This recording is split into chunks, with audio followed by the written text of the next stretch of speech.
Talk about funding for the state's existing commuter rail service. Supporters of bringing passenger rail back to Tulsa say they're closer than ever to making it happen. 2 Works For You reporter Brian Miller is live downtown with the possibilities. Brian?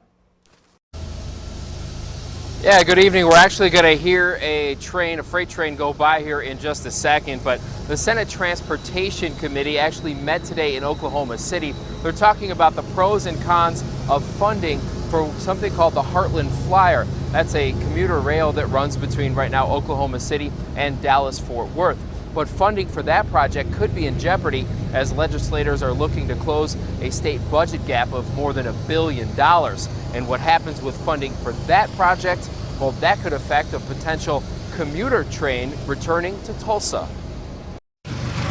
It's been several decades since commuter rail service rolled through Tulsa. It's a little bit slower. And several years since former Tulsa City Council member Rick Westcott first began trying to get the project on track. Over the last 10 years, we've made a lot of progress. 10 years ago, people said it'll be 50 years before it happens.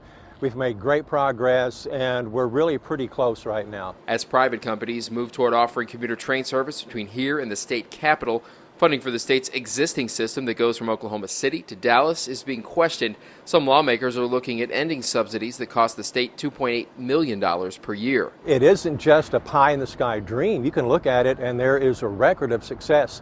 Wherever there are passenger rail stations, there is a thing called transit-oriented development.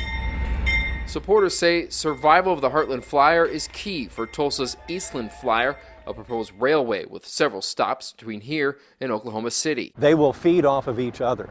The more round trips you have per day, the more connectivity you have, the greater your chances of success for a passenger rail service. Westcott says the Eastland Flyer wouldn't cost taxpayers a dime. A private company owns the tracks and is working on securing a location for a downtown Tulsa train station. A building that can be used, or a parking lot where a building can be constructed to use as the train station. There are 3 or 4 pieces left, but that's one of the most important pieces that are left. State legislators will continue talking about funding for the Heartland Flyer, and they'll likely vote on that proposal as part of a state budget deal coming up in May. Reporting live in downtown Tulsa, Brian Miller, 2 Works For You.